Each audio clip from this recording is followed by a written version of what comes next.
Je suis médecin depuis plus de 20 ans. Pendant ce temps, j'ai parcouru des couloirs qui ressemblent à des labyrinthes, entendu des pleurs qui résonnent encore dans ma mémoire et vu des yeux remplis d'espoir, même face à l'impossible. Lorsque j'ai choisi la médecine, ce n'était pas seulement pour traiter des diagnostics ou maîtriser des procédures chirurgicales. J'ai choisi cette profession parce que j'ai toujours cru que prendre soin de quelqu'un est bien plus qu'offrir des médicaments. C'est se tenir face à la vie dans sa forme la plus fragile et en même temps la plus puissante. Mon parcours a commencé dans une université publique où j'ai appris très tôt que les livres enseignent la théorie, mais que c'est la pratique qui façonne le cœur d'un médecin. J'ai passé des nuits blanches lors des gardes de résidence, affrontant des soins intensifs bondés, des urgences chaotiques et des chirurgies interminables. J'ai vu des collègues abandonnés par épuisement, mais j'ai aussi été témoin de moments de transformation qui m'ont montré que la médecine est avant tout un appel. Je suis chirurgien généraliste, mais au cours de ma carrière, j'ai travaillé dans les services de traumatologie, d'urgence et, surtout, en soins intensifs. La réanimation est un lieu où la science rencontre les limites de l'être humain. Là, l'air est chargé de tension. Les machines sonnent, les infirmiers courent, les familles attendent des nouvelles à l'extérieur, le cœur serré. C'est le décor, où la vie et la mort se font face chaque jour, et nous, médecins, tentons de médiatiser cette bataille avec le savoir que nous possédons, en sachant que ce n'est pas toujours suffisant. C'est dans cet environnement que beaucoup des histoires les plus marquantes de ma vie ont eu lieu. Des histoires qui ne s'effacent pas car elles touchent ce qu'il y a de plus profond en nous, la foi, l'amour et l'espérance. Au fil des années, j'ai appris que toutes les fins ne sont pas heureuses, mais que chaque rencontre avec un patient laisse des leçons gravées pour toujours. Et c'est précisément l'une de ces histoires que je veux partager avec vous aujourd'hui. Ce n'est pas une histoire banale de celles qui passent inaperçues dans les couloirs de l'hôpital. C'est une histoire qui m'a fait repenser à la fine ligne entre la science et l'inexplicable, entre ce que les manuels enseignent et ce que la vie insiste à révéler. L'affaire s'est produite en soins intensifs, un de ces jours où tout semblait ordinaire, routinier, jusqu'à ce que l'imprévu s'impose. Le protagoniste n'était ni moi, ni les appareils, ni l'équipe médicale. Le centre de cette histoire fut l'amour d'une mère, traduit en quelque chose qui, au début, paraissait être une simple prière. Si vous êtes déjà entré dans un hôpital, vous savez comme chaque détail attire l'attention. Les couloirs sentent l'antiseptique, les lumières fluorescentes ne s'éteignent jamais, et la sensation que le temps s'écoule différemment nous fait perdre la notion des heures. Pour moi, tout cela faisait déjà partie de la routine. Mais cette nuit-là, en entrant en réanimation, j'ai compris que quelque chose d'extraordinaire était sur le point de se produire. Aujourd'hui, je vais ouvrir mon cœur comme médecin et narrateur de cette histoire. Je vais vous emmener à l'intérieur de la réanimation pour ressentir la pression de chaque instant, le désespoir d'une famille, la lutte d'un patient entre la vie et la mort, et le moment où la médecine a trouvé sa limite et où quelque chose de plus grand est intervenu. Soyez le bienvenu. Préparez-vous à écouter une histoire vraie, chargée d'émotions, qui m'accompagne encore aujourd'hui à chaque garde, avec chaque patient qui franchit la porte, et chaque fois que je me demande jusqu'où va la science et où commence le mystère de la vie. Avez-vous déjà assisté à un moment où tout semblait perdu, et soudain quelque chose d'inexplicable est arrivé? Eh bien moi, j'ai vécu cela en réanimation.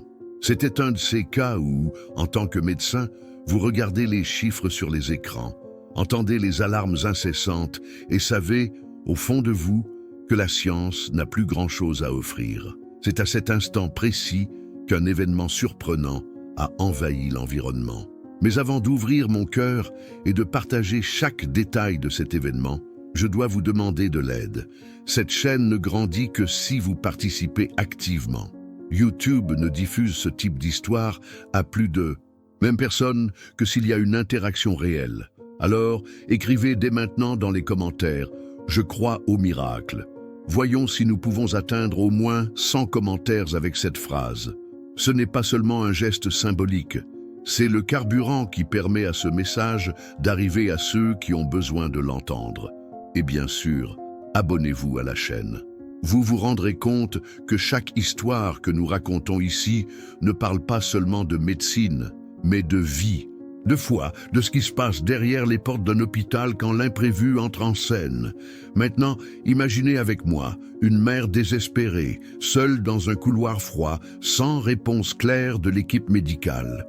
De l'autre côté de la réanimation, son fils en état critique, relié à des appareils qui maintiennent sa vie par un fil si fragile que la moindre oscillation pouvait être la dernière. L'atmosphère était lourde de silence, interrompue seulement par les bips rythmés des moniteurs. Pour beaucoup, cela ressemblait à une fin inévitable. Pour elle, non. Et c'est là que l'histoire commence à se transformer. Car lorsque la science a atteint ses limites, cette mère a trouvé la force dans la seule ressource qui lui restait, la foi. Les mains jointes, les larmes coulant sur son visage et une voix étranglée, elle a commencé à prier.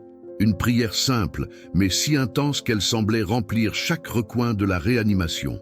J'étais là, j'ai vu, j'ai senti, et même si la formation médicale nous enseigne à chercher des explications rationnelles, à cet instant j'ai compris que quelque chose de bien plus grand était en train de se produire. Ce que j'ai vu cette nuit-là résonne encore en moi, comme un rappel que la médecine n'est pas le seul langage capable de dialoguer avec la vie. Mais ne vous y trompez pas, ce n'est pas seulement une histoire de foi, c'est aussi un récit sur les limites des médicaments, des protocoles, des machines. Et lorsque ces limites ont été atteintes, l'inattendu a brisé la logique et transformé l'issue d'une vie qui semblait déjà condamnée. C'est pourquoi j'ai besoin que vous restiez avec moi jusqu'à la fin. Ce que je vais raconter peut changer la façon dont vous percevez la fragilité humaine, la puissance de l'espérance et même la relation entre science et spiritualité. Il ne s'agit pas de nier l'importance de la médecine. Je suis médecin et j'ai consacré ma vie à sauver des vies avec savoir et technique. Mais cette histoire est la preuve qu'il existe des moments où ce que nous appelons miracle se produit sous nos yeux. Alors, encore une fois, abonnez-vous à la chaîne dès maintenant et écrivez dans les commentaires « Je crois au miracle ». Cette phrase n'est pas seulement une déclaration de foi, mais aussi un acte d'union. Lorsque vous écrivez cela, vous renforcez l'idée que, malgré les statistiques, les diagnostics sombres et les prévisions froides, il y a toujours de la place pour l'inattendu. Préparez-vous. Dans les prochaines minutes, je vais vous emmener pas à pas à l'intérieur de cette réanimation. Vous allez ressentir la pression des instants, le poids du silence, la lutte de l'équipe médicale et la présence invisible de quelque chose qui a dépassé la compréhension. Maintenant, commençons ensemble cette histoire. C'était le début de la soirée, quand j'ai reçu l'appel me convoquant aux soins intensifs. Un autre patient en état critique venait d'être admis à l'hôpital. J'étais déjà habitué à ces appels d'urgence, mais chaque cas apporte avec lui une charge unique d'humanité, d'histoire, de peur et de rêves interrompus. Le patient en question était un jeune homme de seulement 19 ans, prénommé Lucas, sportif amateur, plein de projets pour l'avenir, connu de ses amis pour son sourire facile et l'énergie qu'il transmettait. Pourtant, cette nuit-là, il n'est pas entré à l'hôpital, comme le garçon vibrant que tout le monde connaissait. Il est arrivé inconscient, après un accident de moto qui allait changer le cours de sa vie et bouleverser profondément sa famille. Les lésions étaient graves. Il souffrait de traumatismes multiples, d'un traumatisme crânien nécessitant une surveillance maximale et de signes vitaux instables qui nous maintenaient en alerte constante. Alors que l'équipe d'urgence luttait contre le temps, la mère de Lucas attendait dans le couloir, complètement perdue entre l'espérance et le désespoir. Je me souviens bien d'elle. Donna Clara, une femme simple, aux mains calleuses par le travail pénible, mais aux yeux reflétant un amour indestructible pour son fils. Elle parvenait à peine à parler. Les larmes coulaient sans fin et les mots qui sortaient étaient toujours les mêmes. « Sauvez mon fils, je vous en prie. Il ne peut pas me quitter. » C'était une demande qui dépassait la barrière professionnelle et touchait directement le cœur. En tant que médecin, j'avais déjà entendu des phrases semblables de nombreuses fois. Mais il y avait quelque chose dans cette voix qui sonnait différemment, comme si chaque syllabe portait des siècles de douleur et de foi. Pendant que nous stabilisions Lucas, les appareils jouaient leur concert mécanique. Le bip constant du moniteur cardiaque, le bruit du respirateur réglant sa respiration artificielle et le goutte à goutte lent de la perfusion. La réanimation semblait plus silencieuse que jamais, comme si tous les regards étaient tournés vers ce jeune qui luttait contre la mort. Au milieu de tout cela, Donna Clara restait ferme dans le couloir. Je pouvais voir son corps trembler, ses mains jointes en prière et ses lèvres bougeant sans répit. Ce n'était pas une prière récitée, de celle que l'on suit mot pour mot. C'était quelque chose de spontané, viscéral, comme si chaque phrase était arrachée du plus profond de l'âme. L'équipe médicale suivait le protocole, mais tout le monde savait que la situation était critique. Le traumatisme crânien évoluait rapidement, et chaque oscillation du moniteur nous rappelait que le temps ne jouait pas en notre faveur.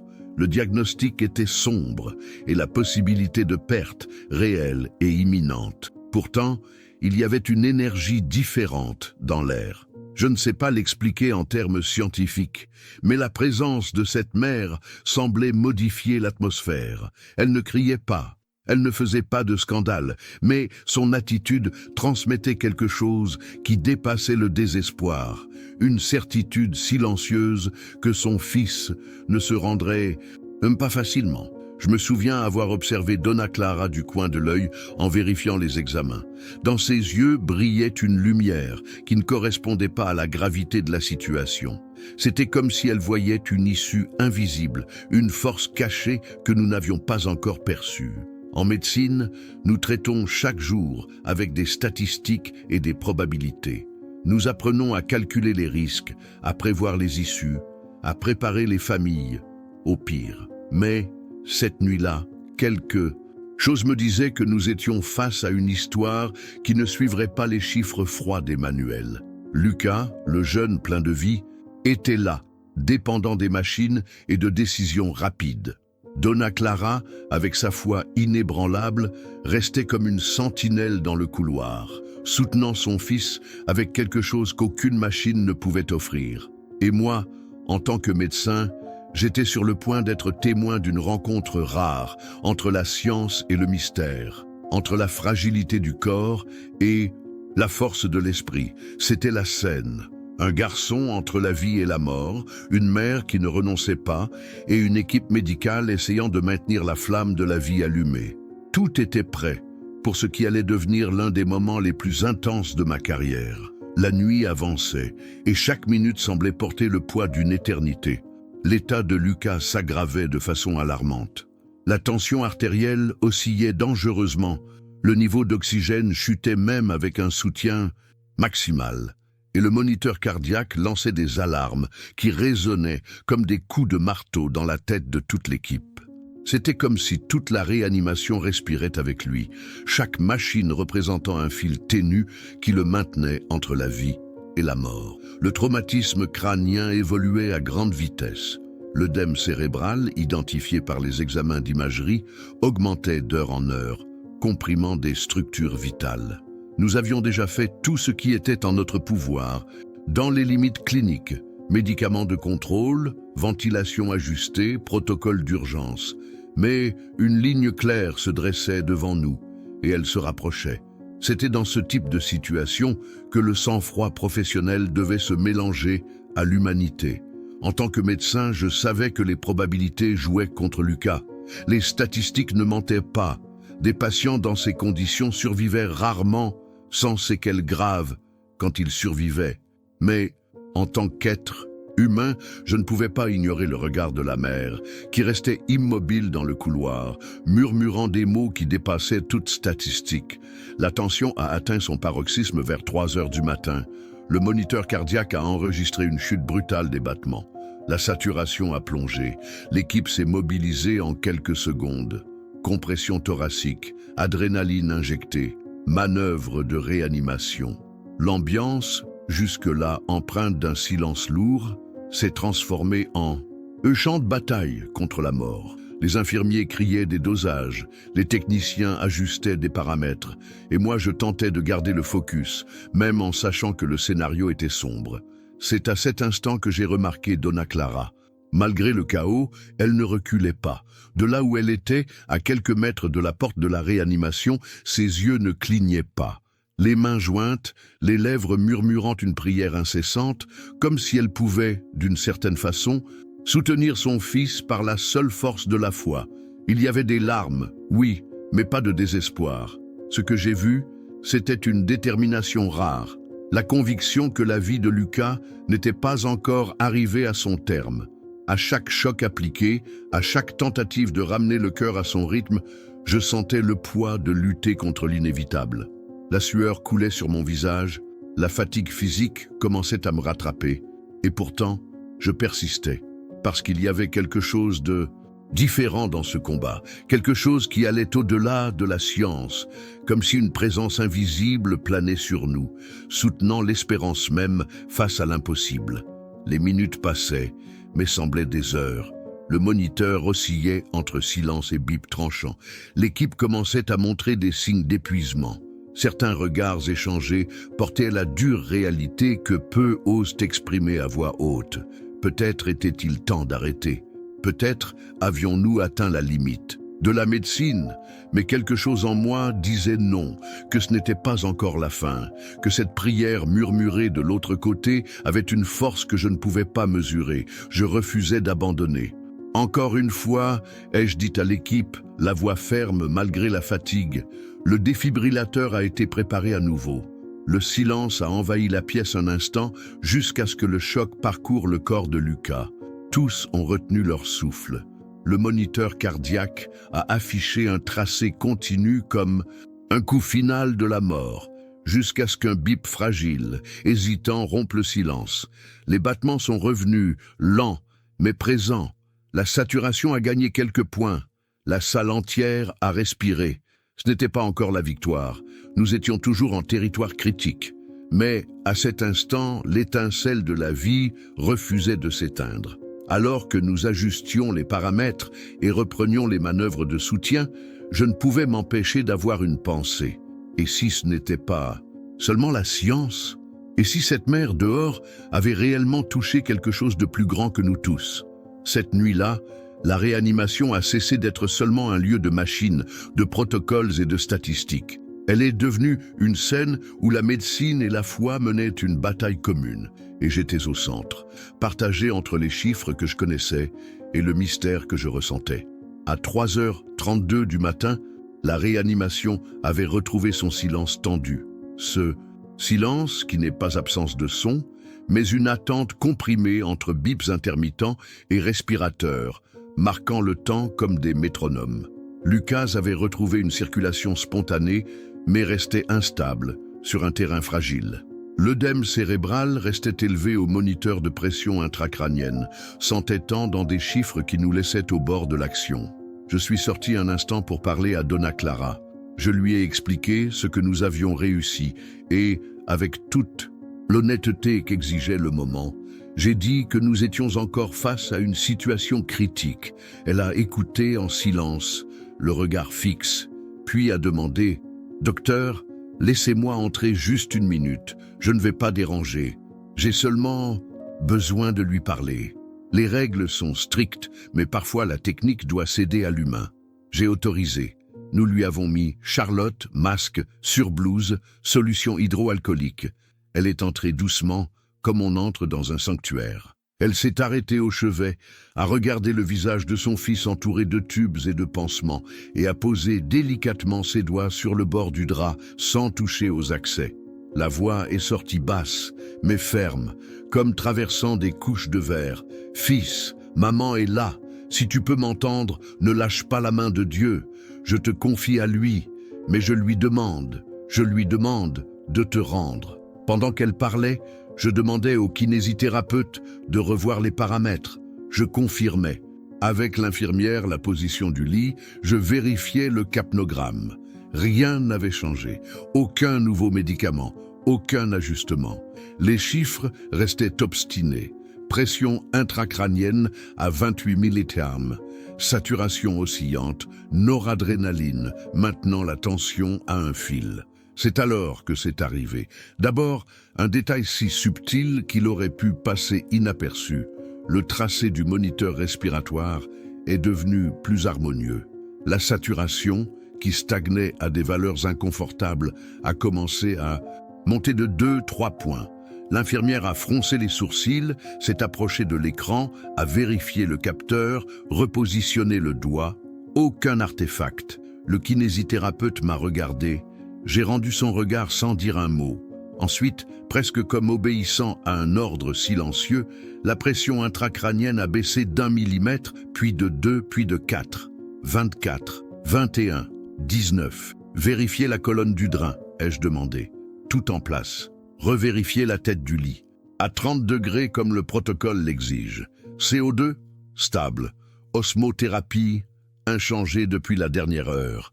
L'équipe a rayé 1 à 1 les coupables possibles invisibles. Ce qui restait, c'était l'inexpliqué. Donna Clara continuait, et sa prière ne ressemblait plus à une supplique, mais à une conversation intime, un pont invisible entre le lit et quelque chose qui n'entre pas dans un manuel de neurologie. S'il doit rester, qu'il reste pour être lumière. S'il doit partir, qu'il parte en paix. Mais je demande, Seigneur, je demande, donne une autre chance à mon garçon. À cet instant précis, le moniteur cardiaque, qui insistait avec des extrasystoles espacées, a trouvé un rythme plus régulier. La ligne a cessé de trébucher. Le kinésithérapeute a osé diminuer discrètement la fraction inspirée d'oxygène. La saturation est restée haute, soutenue, comme si les poumons avaient retrouvé une meilleure efficacité. La courbe de la pression artérielle, auparavant irrégulière, s'est lissée. La noradrénaline, à la même dose, semblait agir davantage. Je me suis approché du lit. « Lucas, c'est le docteur. Si tu m'entends, n'importe quel signe suffit. » C'était improbable, je le savais. Sédation, trauma, œdème. Mais il y a des choses que les statistiques ne prévoient pas. Sous les draps, un orteil a bougé, si infime que j'aurais pu accuser mes yeux d'invention. L'infirmière, pourtant, l'a vu aussi. « Docteur, ne suggérez rien aux patients, ai-je répondu par réflexe, presque en souriant de l'automatisme. Mais mon cœur battait plus fort. J'ai demandé une gazométrie. Le résultat est arrivé quelques minutes plus tard, avec une amélioration qu'aucune intervention récente ne justifiait. Le capillaire semblait nous dire « il y a encore un chemin ». La pression intracrânienne affichait désormais 16. Le chiffre est resté obstiné, cette fois de notre côté. Pupille réactive, symétrique, faible mais indéniable. Le silence de l'équipe s'est transformé en travail. Chorégraphier, consolider le gain, protéger le cerveau, éviter toute oscillation inutile. On maintient, pas de triomphalisme. Un pas à la fois, ai-je dit, retenant l'émotion dans ma gorge. Donna Clara a levé le visage. Derrière le masque, j'ai perçu un sourire qui n'était pas euphorie, c'était de la gratitude. Elle n'a pas demandé d'explication. Elle a seulement remercié Dieu, son Fils, l'équipe. Avant de sortir, elle a de nouveau effleuré le bord du drap. Je savais que tu m'entendais. Mon amour. Quand la porte s'est refermée derrière elle, je suis resté quelques secondes, immobile, regardant les moniteurs. L'esprit médical a tenté d'organiser ce qui venait de se passer. Un micro-ajustement involontaire, un effet tardif de thérapie précédente, une coïncidence physiologique, peut-être. J'ai respecté chaque hypothèse, mais j'ai aussi respecté ce qui était devant mes yeux. Une série d'améliorations en cascade, synchronisées avec une prière murmurée par une mère qui refusait de livrer son fils au désespoir. Cette nuit-là, la réanimation a respiré autrement. Elle n'est pas devenue une église, elle n'a pas abandonné la science, elle n'a pas déchiré les protocoles, mais elle a laissé entrer l'idée que parfois, quelque chose traverse les limites du prévisible. Et quand cela arrive, le mieux qu'un médecin puisse faire est de le reconnaître, de prendre soin de ce qui a changé et de continuer. Nous avons une chance réelle, ai-je dit à l'équipe. Et tous, en silence, ont compris le poids de ces 4 mots. Quand je suis sorti de la réanimation cette nuit-là, encore trempé de sueur sous ma blouse et l'esprit en ébullition, j'ai compris que quelque chose avait changé en moi. La science m'avait entraîné à croire aux chiffres, aux protocoles, aux réponses logiques. Et non, je ne vais pas le nier. Sans eux, la médecine n'existe pas. Mais cette nuit m'a montré quelque chose qu'aucun livre n'avait su m'enseigner. Lucas a survécu à cette crise. Il restait dans un état délicat, oui, mais il avait franchi un seuil qui, selon la logique médicale, était difficilement possible. Ce qui s'était produit là n'était pas seulement le résultat de médicaments, de manœuvres et de technologies. Il y avait autre chose, quelque chose qui ne se mesure pas avec des appareils ni ne s'inscrit dans un dossier médical. L'image qui m'a le plus marqué n'a pas été la chute des chiffres au moniteur, ni la normalisation du tracé cardiaque. Ce fut celle de Donna Clara, debout, au chevet, les mains jointes, les yeux fermés et une foi inébranlable qui semblait soutenir non seulement son fils, mais toute l'équipe à cet instant. Il y avait dans son regard une conviction qui traversait murs, règles et diagnostics. Et c'est ici que je dois ouvrir mon cœur comme médecin et comme être humain. La médecine nous donne des outils puissants, mais elle a des limites. Il existe des frontières que la science ne peut pas encore franchir. Et dans ces frontières, ce qui reste est ce que nous appelons foi, espérance, amour, ou si vous préférez, miracle. Beaucoup de collègues évitent ce mot, miracle, peut-être par peur de paraître peu scientifique, peut-être parce qu'il échappe à ce que nous pouvons expliquer. Mais j'étais là, j'ai vu, et ce serait injuste de le nier. Était-ce une coïncidence? Peut-être. Était-ce une réponse tardive à un traitement? C'est possible. Mais au fond de moi, je sais que j'ai été témoin de quelque chose qui défie le prévisible. Et plus que cela, j'ai appris que souvent, la foi de la famille est aussi importante que nos conduites médicales. Parce qu'elle donne de la force, du courage, elle crée un environnement où la vie semble s'accrocher avec plus de fermeté. Et ce jour-là, ce n'est pas seulement Lucas qui a été sauvé, c'est nous tous. Nous avons été rappelés qu'il existe encore quelque chose au-delà de ce que nous contrôlons. Je dis cela parce que je sais que beaucoup de ceux qui écoutent cette histoire sont déjà passés par des situations similaires. Attendre des nouvelles dans un couloir d'hôpital, recevoir des diagnostics dévastateurs, sentir que la vie ne tient qu'à un fil. Et je veux vous dire quelque chose de très important. Ne sous-estimez jamais la force qui est en vous dans ces moments-là. Une parole dite avec amour, une prière sincère, une présence silencieuse. Tout cela peut porter une puissance qui dépasse ce que nous pouvons mesurer. Lorsque je suis entré en médecine, je croyais que le médecin était le pilier central d'une lutte contre la mort. Aujourd'hui, je vois que nous ne sommes qu'une partie de quelque chose de bien plus grand. Nous faisons notre part avec dévouement et technique, mais il existe un espace qui appartient à l'inexplicable. Et le nier serait, d'une certaine façon, nier l'essence même de la vie. Peut-être est-ce cela la leçon que je veux vous laisser. Peu importe à quel point la situation semble sombre, il y a toujours une lueur de lumière. Parfois, elle vient sous forme de mon traitement, parfois sous forme de science, et parfois sous forme de foi. L'important est de ne jamais abandonner avant l'heure. Cette nuit-là, j'ai appris que la médecine et la foi ne sont pas ennemies. Au contraire, elles se complètent. L'une soutient le corps, l'autre soutient l'âme. Et quand les deux se rencontrent, l'impossible peut devenir possible.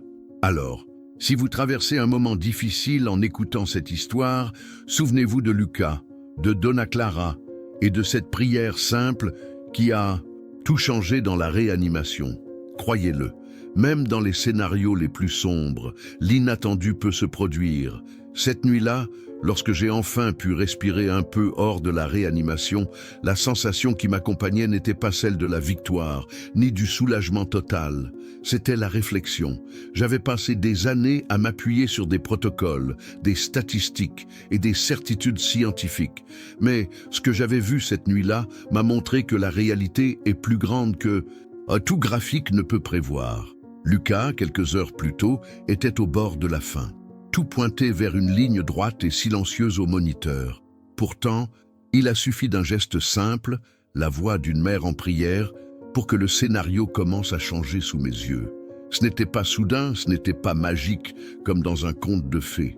C'était subtil, progressif, mais indéniable, comme si le corps avait trouvé quelque part des forces qu'il n'aurait plus dû avoir.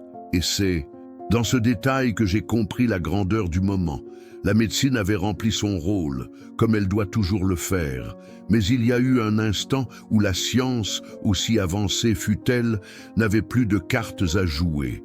Et, dans cet espace vide, est entré quelque chose qui ne s'enseigne pas à l'université, ni ne se reproduit en laboratoire. Est entrée la foi. L'image de Donna Clara au chevet est quelque chose qui m'accompagne encore aujourd'hui. Il n'y avait pas de panique dans son attitude, seulement une fermeté sereine, comme si elle avait la conviction absolue que son fils l'entendait et répondrait d'une façon ou d'une autre. Son amour était si dense, si palpable, qu'il semblait remplir chaque centimètre de la réanimation. Ce n'était pas seulement une prière, c'était un acte d'abandon. Une confiance totale que, si la science avait tout fait, c'était maintenant le moment pour quelque chose de plus grand d'agir. Et il est impossible de ne pas se demander combien de fois, nous, médecins, sommes-nous face à des forces que nous n'arrivons pas à traduire en langage clinique? Combien de fois voyons-nous des patients résister contre toutes les prévisions et appelons cela un hasard? Peut-être est-ce une façon de nous protéger, de garder intact notre raisonnement rationnel. Mais au fond, nous savons, il y a des événements qui échappent au contrôle humain. Ce jour-là, j'ai compris que la médecine et la foi ne sont pas opposées. Au contraire, elles avancent côte à côte, soutenant le même objectif, préserver la vie. L'une soigne le corps avec un savoir technique, l'autre soutient l'âme avec l'espérance. Et quand ces deux forces se rencontrent, l'improbable devient possible. Lucas avait encore un long chemin devant lui, mais à cet instant, quelque chose était déjà décidé. Il ne serait pas seulement un numéro de plus dans une statistique froide. Il y avait une histoire en cours, et cette histoire avait pour protagoniste le lien invisible entre mère et fils, que même la gravité d'un traumatisme crânien n'avait pas réussi à rompre. J'ai appris, en observant tout cela, que la vie insiste à surprendre. Aussi loin que nous cherchions des explications, il y aura toujours des moments où l'inexplicable traversera nos certitudes. Et peut-être est-ce justement cela qui nous garde humains, la conscience que nous n'avons pas toutes les réponses. Les jours qui ont suivi furent une véritable épreuve de résistance, pour Lucas comme pour nous tous, qui accompagnons son évolution. Après cette nuit où quelque chose d'inexplicable s'était produit, il n'était plus possible de revenir au regard froid et statistique. Chaque nouvel examen, chaque signe clinique était interprété non seulement à travers la science, mais aussi à travers la mémoire de ce que nous avions vécu. Lucas est resté sédaté quelque temps. L'objectif était de protéger le cerveau, réduire la pression intracrânienne et donner au corps une chance de se réorganiser. Pourtant, chaque matin où j'entrais en réanimation, une attente différente flottait dans l'air. L'équipe, qui traitait auparavant le cas comme un pronostic sombre, portait désormais un éclat dans les yeux, comme si tous étaient prêts à croire que ce jeune pouvait réellement défier les statistiques. Et ce n'était pas seulement l'équipe. Donna Clara était toujours là. Elle arrivait tôt, se plaçait toujours au même endroit du couloir et restait des heures, avec un visage serein, parfois un chapelet entre les doigts, d'autres fois simplement en silence, regardant la porte fermée. Peu importait le temps qui passait, elle ne montrait jamais d'impatience. Il y avait en elle une confiance ferme, comme si elle avait déjà la certitude que son fils reviendrait. Le 4e jour, quand nous avons commencé à réduire lentement la sédation, les premiers signes sont apparus. Petits, discrets, mais suffisants pour réchauffer n'importe quel cœur qui croyait. Un léger mouvement des paupières, une contraction involontaire, du bras. L'équipe enregistrait chaque détail avec prudence, mais je savais que nous étions tous émus intérieurement.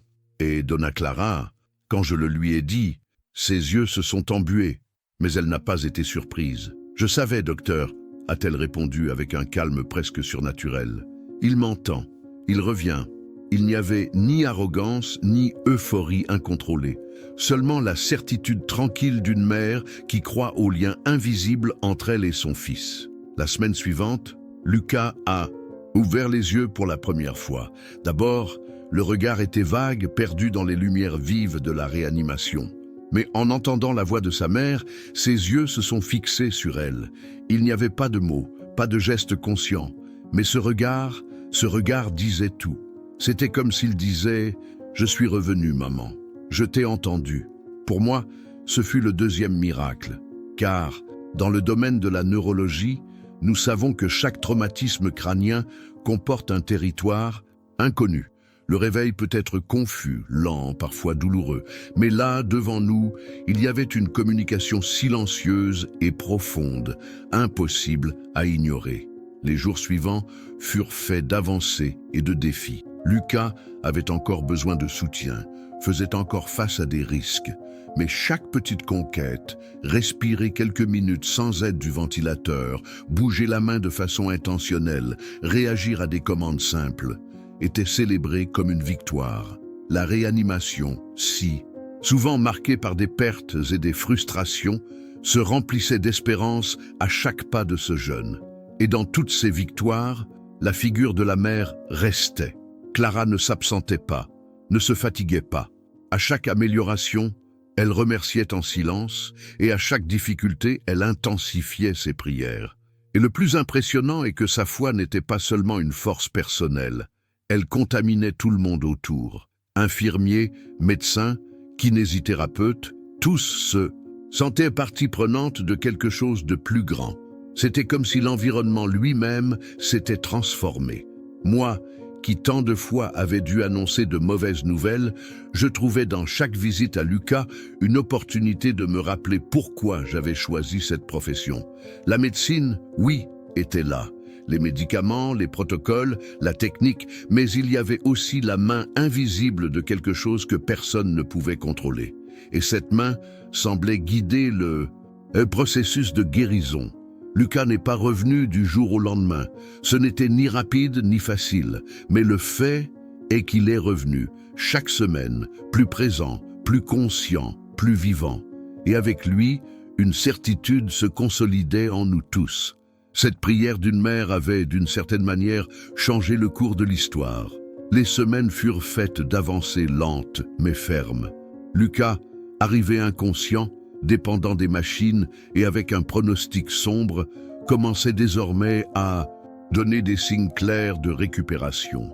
Le jour où nous avons enfin pu retirer le ventilateur mécanique fut marqué par une émotion qui a traversé toute l'équipe. Le bruit constant du respirateur a été remplacé par la respiration fragile, mais propre, de ce jeune qui avait défié la mort. La première fois qu'il a pu prononcer des mots fut inoubliable.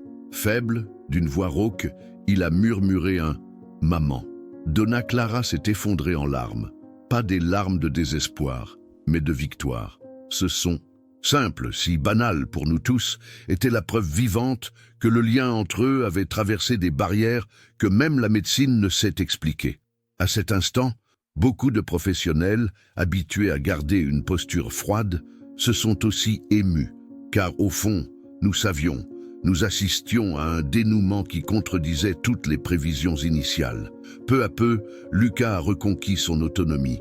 D'abord, de petits mouvements, puis s'asseoir avec aide.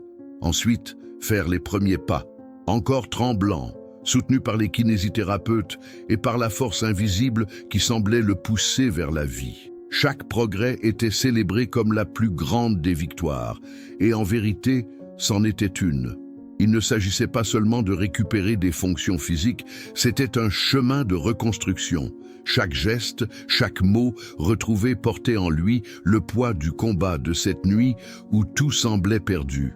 Lucas devenait un symbole non seulement pour sa mère, mais aussi pour tous, les patients et familles qui suivaient la routine de la réanimation.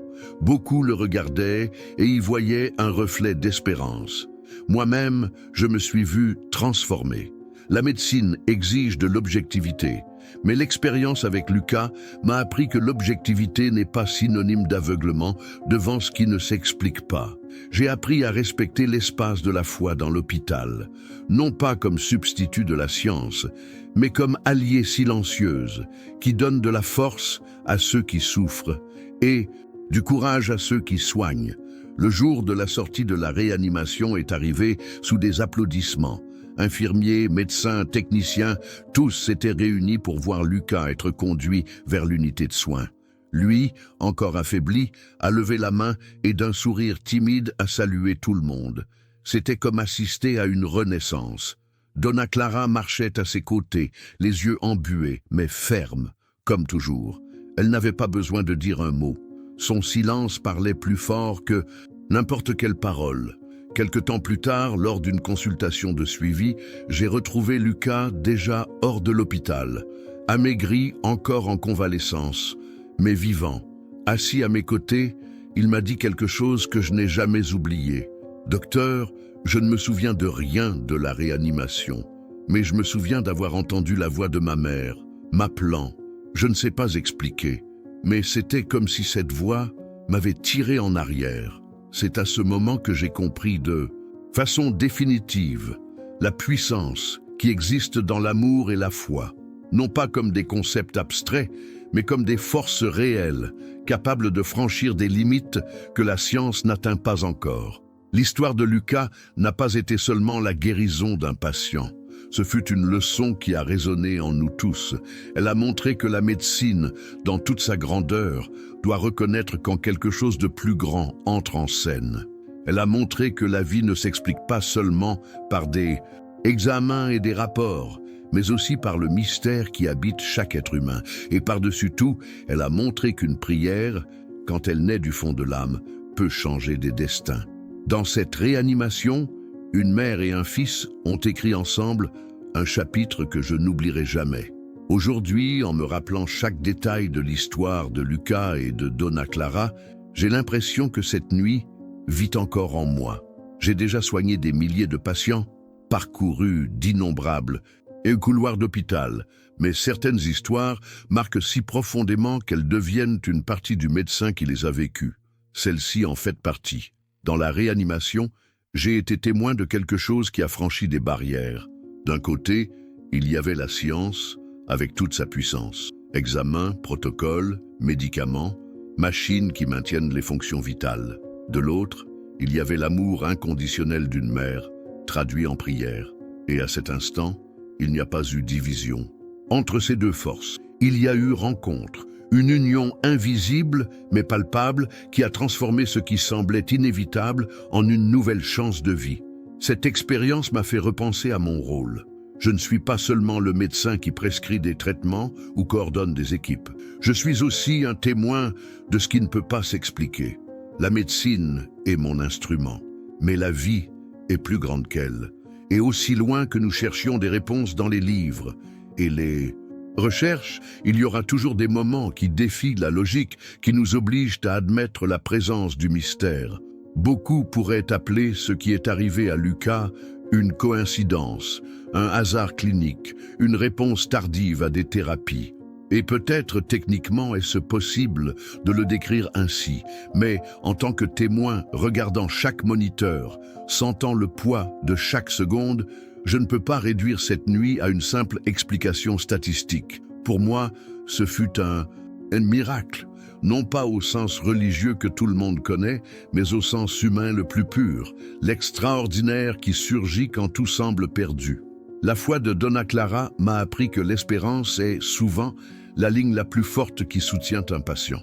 Pendant que nous, médecins, appliquions la science, elle appliquait l'amour. Pendant que nous ajustions des paramètres et dosages, elle offrait chaque larme en paroles silencieuses. Et c'est cette combinaison qui a soutenu Lucas dans sa traversée. Et voici la plus grande leçon que je garde. La médecine sauve, mais pas seule. Elle a besoin de la foi, de l'espérance, du lien humain qui donne un sens à tout. Nous avons besoin de protocoles, mais aussi de mains jointes. Nous avons besoin de technologie, mais aussi de prières. Nous avons besoin de statistiques, mais aussi d'histoire. Le cas de Lucas ne s'est pas terminé à l'hôpital. Il continue dans chaque patient que je soigne, dans chaque famille que je rencontre, inquiète, dans une salle d'attente. Car lorsque je les regarde, je me souviens de cette mère. Et je me souviens que même quand tout pointe vers la fin, il peut encore y avoir de la place pour l'inattendu.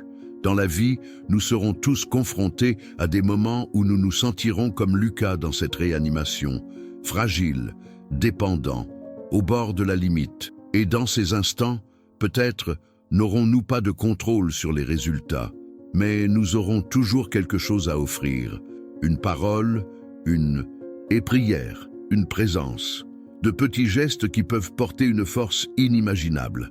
Clore cette histoire, ce n'est pas y mettre un point final, c'est en réalité la transformer en souvenir vivant. Lucas est rentré chez lui, sa mère a gardé la foi, et moi je poursuis mon chemin de médecin, me rappelant chaque jour que derrière chaque cas clinique, il existe une histoire unique, et que certaines d'entre elles nous enseignent plus que n'importe quel manuel de médecine. En fin de compte, ce qui s'est passé cette nuit-là n'a pas été seulement la guérison d'un jeune. Ce fut une révélation, la preuve que la vie peut toujours nous surprendre, même dans le décor le plus sombre. La confirmation que la science et la foi ne se concurrencent pas, elles se complètent. Et peut-être est-ce cela le message qui demeure. Ne sous-estimez jamais le pouvoir d'une prière, parce que parfois, c'est elle qui ouvre la porte pour que l'impossible se produise.